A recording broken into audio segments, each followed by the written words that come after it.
Hey guys, so today's video is going to be short and sweet. This is how I plan to combine Poetry Tea Time and our nature study. If you saw my scheduling video, I said I was going to be doing this on Mondays, and I'm going to be doing this with the kids. I want to enjoy this with them. So I found that Poetry Tea Time was difficult to set up inside the house. It was just like another thing to do, so I thought, okay, I'll put it all in a picnic basket and we'll start our nature study by doing Poetry Tea Time outside and then kind of organically flow into doing our nature study. I think that sitting down with a little snack in the grass on a blanket, reading some poetry, through doing that I'll be able to see where my kids' eyes are wandering and direct our nature study from there. And I also think that it won't just be like giving them a book and running outside and going, look at something. So this is going to be our little Poetry Tea Time basket. So in here are some plates, and then this is just for our first week of school. I have these two books in here, the Mother Goose. Oh, this is going to be hard to do with one hand because this doesn't prop open. Oh, maybe it will.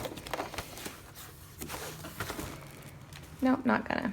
Okay, so I have the Mother Goose book and the Robert Frost Poetry for Young People. And then also in here I have this is like a waterproof blanket I thought would be good for doing some art. And then this is just a really comfortable picnic blanket in there. Whew. And then I also there are the cups in there. We've been doing a lot of like lemonade with our Poetry Tea Time just because it's Florida, so taking tea, especially outside, is still a very miserable experience. I've got our snack in here for our first week of Poetry Tea Time. These almond St. Claus cookies are so good. Those are my favorite.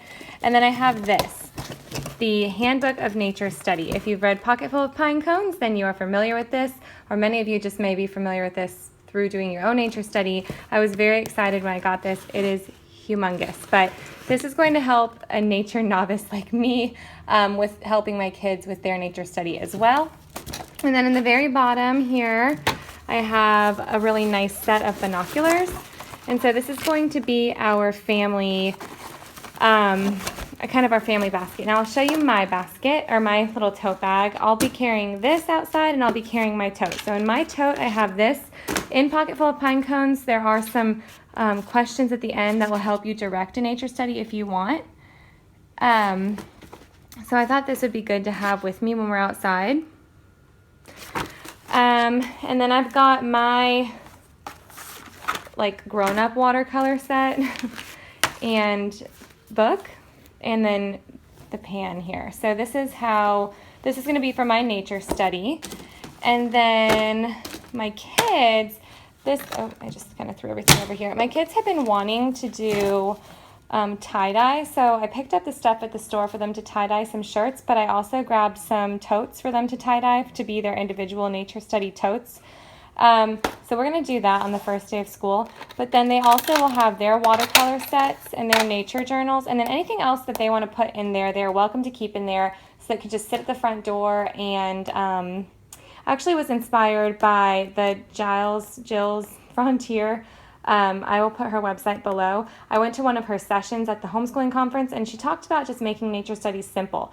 Throw in a magnifying glass, throw in some binoculars, a pencil and paper, and see where their nature totes grow from there. And so one of the things she suggested, which I think I'll put in Eli's, is an empty egg carton, and tell him to put something of each color in the egg carton just to kind of get them to explore a little bit.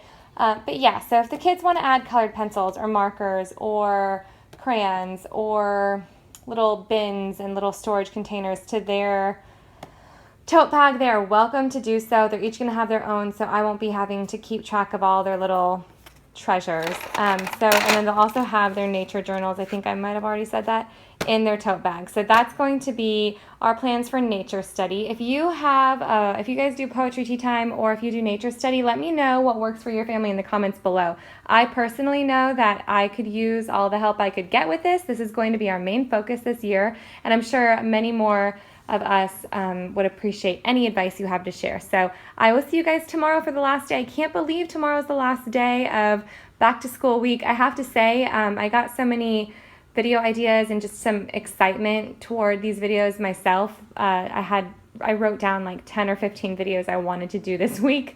So, but I'm only doing one a day. So I'm probably going to be posting quite a few videos anyway in the next coming weeks. So tomorrow will be the last official day of this week, but I'm totally posting something Monday, I think, anyway. So I will see you guys tomorrow.